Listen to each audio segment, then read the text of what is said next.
warahmatullahi wabarakatuh. Perkenalkan, nama saya Lela Radi. Saya dari kelompok 5. Saya akan menjelaskan tentang apa itu manajemen.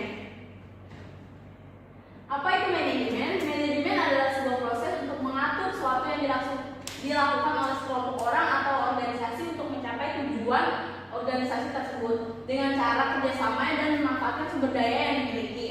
Pengertian manajemen. Manajemen adalah ilmu atau seni dalam perencanaan, perorganisasian, penyusunan, pengarahan, dan pengendalian terhadap sumber daya yang ada untuk mencapai tujuan yang telah ditentukan sebelumnya.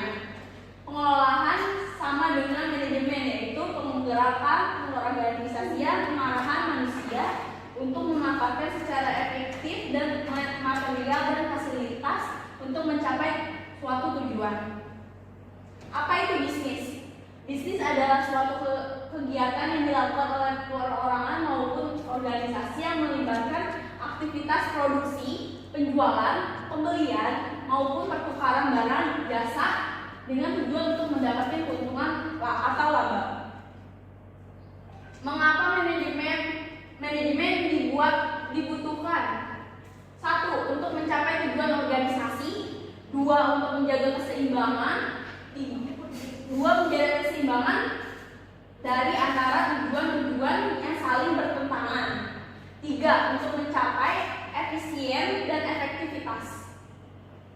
Apa itu efisien dan efektivitas? Efisien adalah kemampuan untuk menyelesaikan suatu pekerjaan dengan benar. Kalau efektivitas itu adalah yang melakukan kegiatannya. Manajemen dan manajer. Manajer setiap orang mempunyai tanggung jawab atas bawahannya dan sumber daya organisasi lainnya. Manajer diklasifikasikan menjadi 2, yaitu menurut tingkatnya. Tinggi itu top manager, menengah itu middle manager, bawah itu lower manager. Menurut tanggung jawab dalam organisasi, manajer umum, general manager, manajer fungsional manager. Sekian yang dapat saya sampaikan tentang apa itu manajemen. Sekian, terima kasih. Wassalamualaikum warahmatullahi wabarakatuh. Assalamualaikum warahmatullahi wabarakatuh. Perkenalkan, nama saya Dina Puspita Sari dari kelompok 5. Di sini saya akan menjelaskan materi tentang proses perencanaan. Pengertian proses perencanaan atau planning adalah bagian dari daur kegiatan manajemen yang terutama berhubungan dengan pengambilan keputusan, decision making untuk masa depan, baik jangka panjang maupun jangka pendek. Sehubungan dengan pokok pertanyaan, apa, siapa, bagaimana, kapan, di mana, dan berapa baik sehubungan dengan lembaga yang dimiliki maupun usaha usahanya. Yang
Rentang manajemen adalah jumlah bawahan yang dapat dikendalikan secara efektif oleh seorang manajer atau atasan.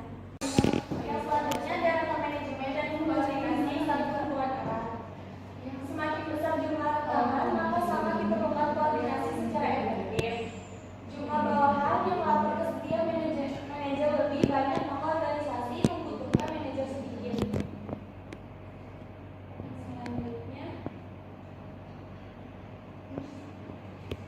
Selanjutnya ada wewenang dan delegasi. Wewenang adalah hak untuk melakukan sesuatu atau memerintah orang lain untuk melakukan atau tidak melakukan sesuatu agar tercapai tujuan tertentu. Sedangkan delegasi yaitu pelimpahan wewenang dan tanggung jawab formal kepada orang lain untuk melaksanakan kegiatan tertentu.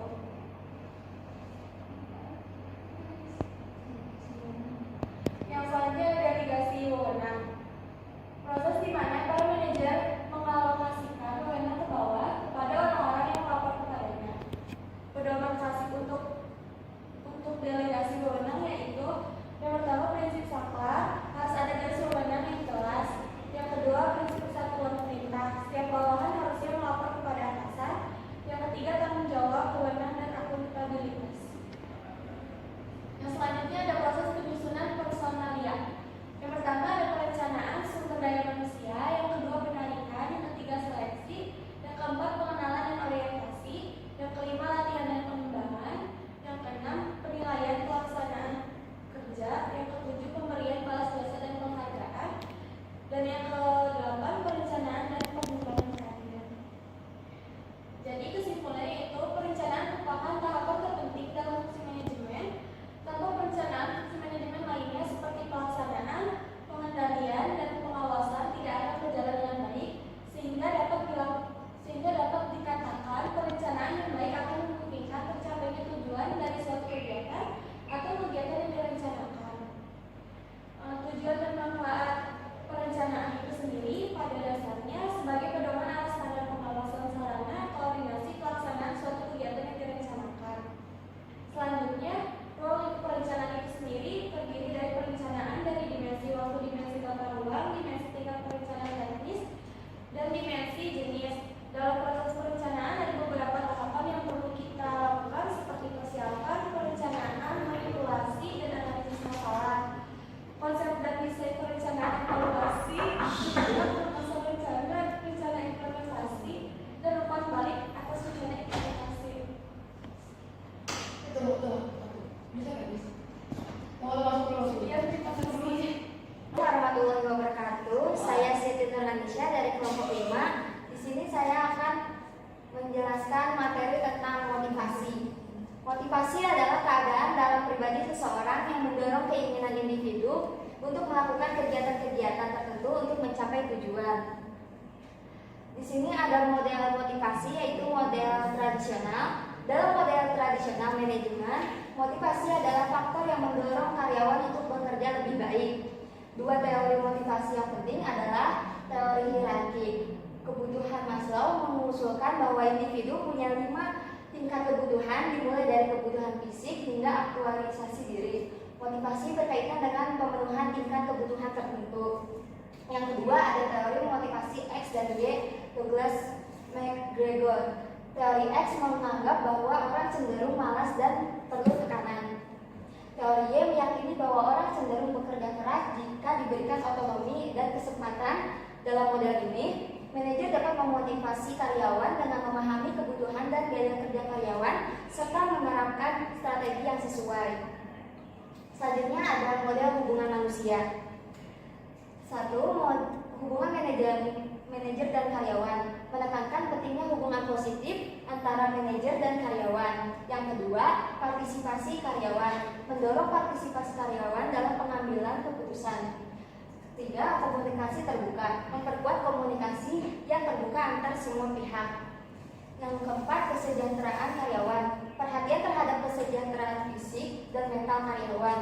Yang kelima, keseimbangan tugas dan hubungan, mencari keseimbangan antara mencapai tujuan organisasi dan menjaga hubungan yang baik. Model hubungan manusia bertujuan menciptakan iklim kerja yang produktif, berkesinambungan dengan fokus pada kebahagiaan dan keterlibatan karyawan. Selanjutnya, model sumber daya manusia. 1. Pentingnya rekrutmen dan seleksi. Fokus pada pemilihan karyawan yang tepat untuk pekerjaan dengan proses rekrutmen dan seleksi yang hati-hati. Yang kedua, pengembangan dan pelatihan.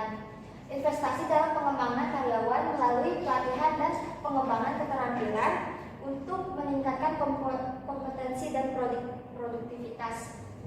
Ketiga, evaluasi kinerja. Penilaian kinerja karyawan secara rutin untuk memberikan umpan balik dan pengakuan atas pencapaian serta mengidentifikasi area perbaikan.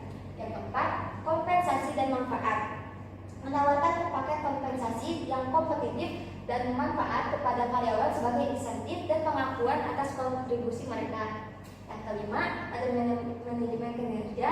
Menerapkan sistem manajemen kinerja yang jelas dan terukur dan untuk mengarahkan karyawan mencapai tujuan bisnis. Model sumber daya manusia menekankan pentingnya pengelolaan karyawan sebagai sumber daya yang berharga dengan tujuan untuk meningkatkan produktivitas, retensi karyawan, dan mencapai kesuksesan jangka panjang bagi organisasi. Di sini ada teori komunikasi.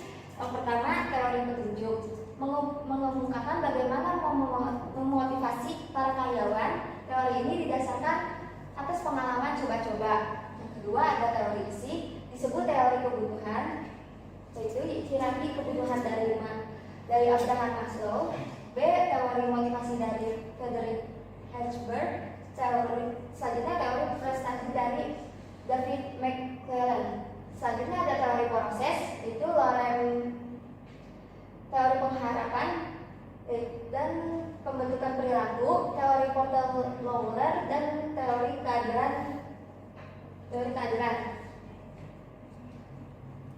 Komunikasi dalam organisasi. Mengapa komunikasi itu penting? Satu, memungkinkan pertukaran informasi. Komunikasi adalah cara utama untuk berbagi informasi, ide, dan pandangan antara individu atau kelompok.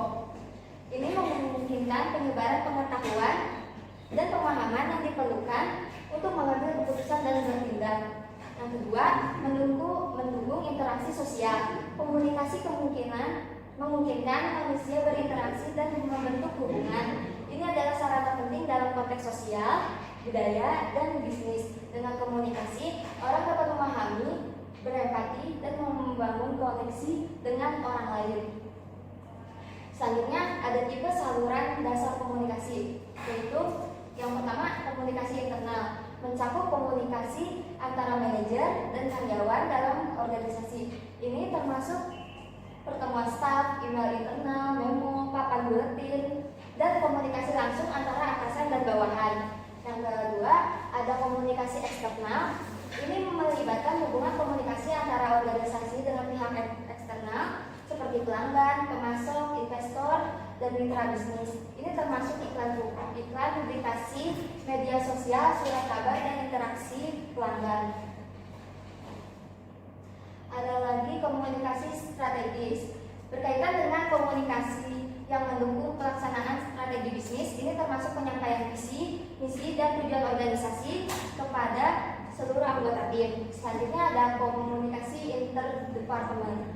Dalam organisasi yang lebih besar, komunikasi antar departemen diperlukan untuk berkoordinasi dan memastikan tujuan bersama tercapai.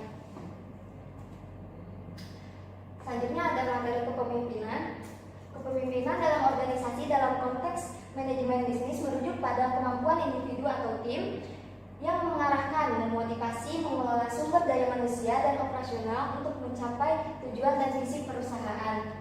Kepemimpinan bisnis melibatkan serangkaian praktik dan keterampilan yang penting untuk kesuksesan organisasi. Kepemimpinan dalam konteks manajemen bisnis adalah kunci untuk mencapai kesuksesan jangka panjang. Pemimpin yang efektif mengarahkan organisasi ke arah yang benar, memotivasi karyawan dan beradaptasi dengan perubahan lingkungan dalam bisnis yang dinamis.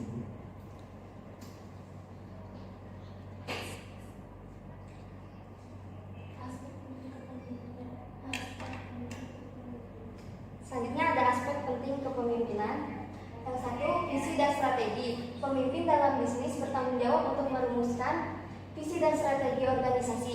Mereka harus memiliki pandangan jangka panjang dan jelas yang mampu mengartikulasikan arah yang diinginkan. Yang kedua, pengambilan keputusan. Kepemimpinan melibatkan pengambilan keputusan yang baik. Pemimpin harus mampu mengidentifikasi masalah, menganalisis informasi, dan membuat keputusan yang mendukung tujuan perusahaan. Yang ketiga, motivasi dan inspirasi. Seorang pemimpin yang efektif mampu memotivasi karyawan untuk bekerja keras dan berkontribusi secara maksimal. Mereka juga mampu memberikan inspirasi dan pandangan positif kepada tim. Selanjutnya ada pemecahan masalah. Kepemimpinan melibatkan kemampuan pemecahan masalah. Pemimpin harus bisa menghadapi tantangan, mengidentifikasi masalah, dan mencari solusi yang efektif. Selanjutnya ada pengembangan karyawan. Pemimpin bisnis yang efektif berinvestasi dalam pengembangan karyawan. Mereka mengenali potensi karyawan dan memberikan pelatihan serta kesempatan bagi pertumbuhan dan pengembangan. Selanjutnya ada manajemen konflik. Pemimpin harus mampu mengelola konflik dalam organisasi dengan cara yang produktif. Ini termasuk pemahaman tentang penyebab konflik dan keterampilan mediasi. Selanjutnya ada manajemen konflik.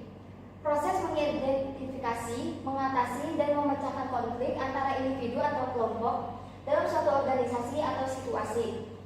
Konflik adalah hal yang umum dalam berbagai konteks kehidupan, termasuk dalam bisnis dan manajemen. Dalam konteks manajemen bisnis, manajemen konflik memiliki peran penting untuk menjaga produktivitas, hubungan positif, dan mencapai tujuan organisasi.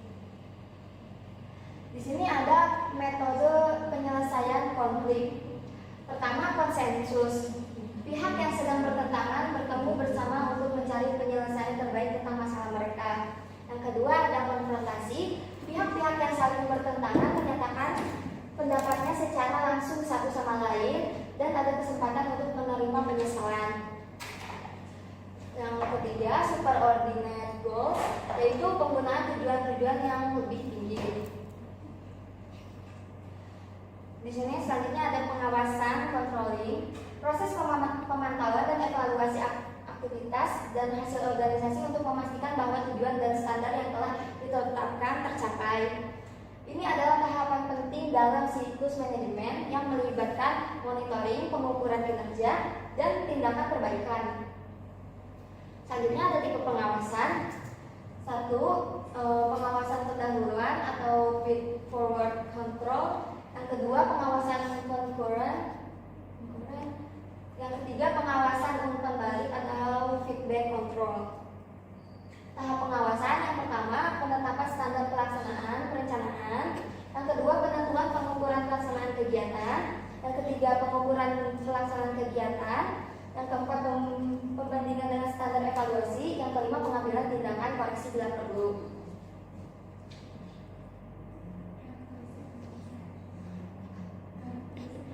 Selanjutnya ada karakteristik pengawasan.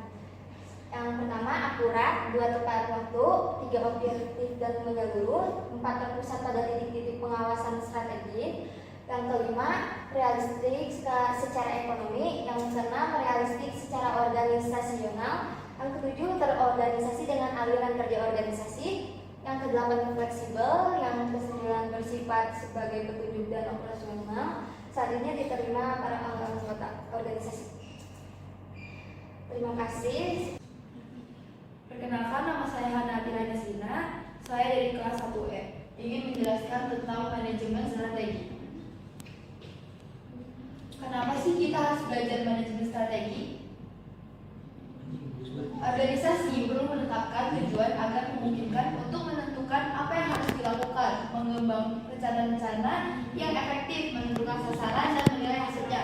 Dalam merumuskan tujuan perusahaan, perlu diperhatikan keseimbangan dengan memadukan berbagai kepentingan sumber-sumber atau pihak yang terlibat dalam perusahaan. Hierarki manajemen strategi ada 3 tahapan. Yang level pertama itu ada korporasi, yang level kedua ada unit bisnis, dan level ketiga ada fungsional. Level pertama, korporasi. Korporasi itu apa sih? Korporasi atau perusahaan yaitu suatu perusahaan yang merupakan sebuah kumpulan bisnis yang secara relatif independen yang kadang-kadang disebut sebagai unit bisnis strategis atau strategic business unit (SBU). Yang termasuk dalam tingkat koperasi ini adalah dewan direksi, eksekutif kepala, pejabat administrasi. Tanggung jawab dari manajemen pada tingkat korporasi antara lain meningkatkan kinerja keuangan dan kinerja non keuangan perusahaan, menjaga citra perusahaan dan memenuhi tanggung jawab sosial perusahaan. Yang level kedua itu unit bisnis atau strategi kompetitif, dikenal sebagai strategi SBU, secara esensial berhubungan dengan persaingan produk dan jasa di pasar.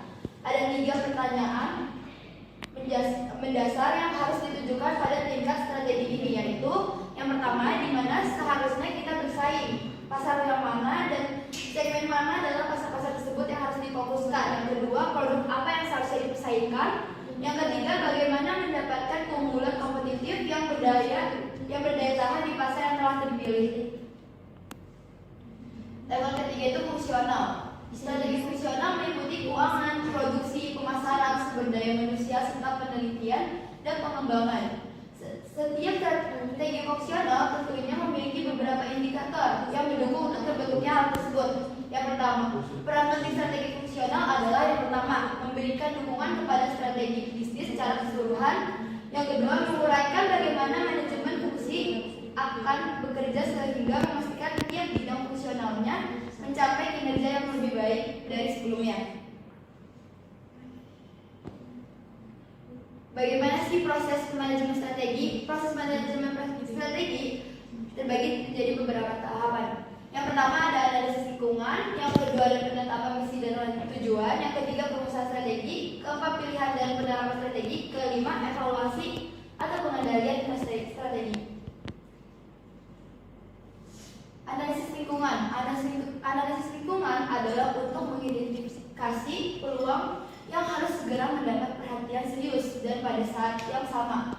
Perusahaan menentukan beberapa kendala ancaman yang perlu diantisipasi.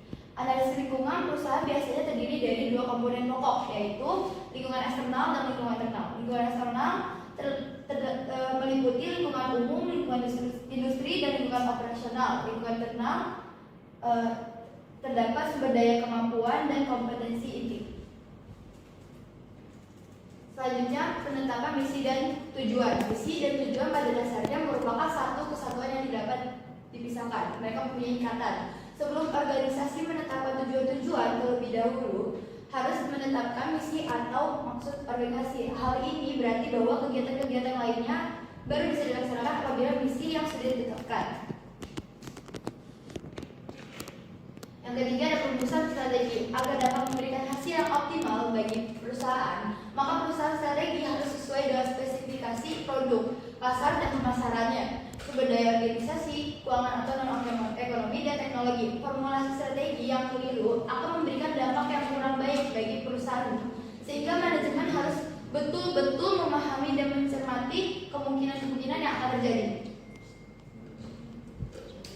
Selanjutnya, pilihan dan penerapan strategi. Penerapan strategi adalah sebuah tindakan pengelolaan bermacam-macam sumber daya organisasi dan manajemen yang mengarahkan dan mengendalikan pemanfaatan sumber daya perusahaan, keuangan, manusia, peralatan, dan lain-lain melalui strategi yang dipilih. Beberapa tanggung jawab utama dari seorang manajer dalam mengimplementasikan strategi yang telah dipilih yaitu yang pertama, manajer melakukan pembagian tugas-tugas beserta aturan kegiatan yang akan diambil. Yang kedua, menentukan siapa yang bertanggung jawab untuk tugas-tugas khusus utama yang harus diselesaikan. Yang ketiga, menetapkan struktur pokok organisasi, tempat implementasi yang akan berlangsung. Selanjutnya, yang terakhir itu evaluasi atau pengendalian strategi. Evaluasi strategi adalah proses di mana manajer membandingkan antara hasil-hasil yang diperoleh dengan tingkat pencapaian tujuan. Secara umum, evaluasi mencakup 4 hal utama, yaitu yang pertama, menetapkan sasaran prestasi kerja standar, batas toleransi untuk tujuan, strategi, dan rencana pelaksanaan. Yang kedua, mengukur posisi yang sesungguhnya sehubungan dengan sasaran pada suatu waktu tertentu. Yang ketiga, menganalisis penyimpangan dari batas toleransi yang dapat diterima. Yang keempat, melaksanakan modifikasi jika dirasa perlu atau layak. Lalu, pengendalian strategi merupakan pengendalian yang mengikuti strategi yang sedang diimplementasikan, mendeteksi masalah atau perubahan yang terjadi pada landasan pemikirannya dan melakukan penyesuaian yang diperlukan. Terdapat 4 jenis utama dalam pengendalian strategi, yaitu yang pertama pengendalian asumsi, yang kedua pengendalian implementasi, yang ketiga pengawasan strategi, dan keempat pengendalian peringatan khusus. Lalu, apa sih tujuan organisasi? Kita tuh organisasi buat apa sih? Tujuan organisasi adalah sesuatu yang ingin dicapai dengan segala kemampuan yang dimiliki oleh organisasi tersebut. Tujuan organisasi dapat memberikan beberapa fungsi, yaitu yang pertama, berfungsi sebagai landasan operasional bagi kegiatan organisasi. Yang kedua, berfungsi sebagai tolak ukur atau pedoman dalam menilai keberhasilan pelaksanaan organisasi. Manfaat-manfaat yang diperoleh dari penetapan tujuan adalah dapat membantu memperkenalkan atau menonjolkan eksistensi organisasi di mata pemerintah, konsumen, dan masyarakat secara keseluruhan. Faktor yang mempengaruhi perumusan tujuan. Yang pertama, tujuan perusahaan sebelumnya. Yang kedua, sumber-sumber ekonomi yang dimiliki perusahaan. Yang ketiga, sistem penilaian dan eksekutif puncak yang topai kekuatan dalam lingkungan.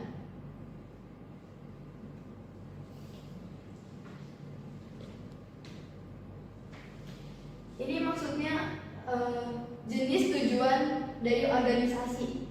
Jenis tujuan organisasi itu ada beberapa. Yang pertama itu profitabilitas kemampuan semua organisasi. Yang kedua, produktivitas para manajer terus-menerus berusaha meningkatkan produktivitas sistem mereka. Yang ketiga, posisi bersaing. Salah satu ukuran keberhasilan perusahaan adalah dominasi relatif di pasar. Ini merupakan jenis-jenis dari tujuan organisasi.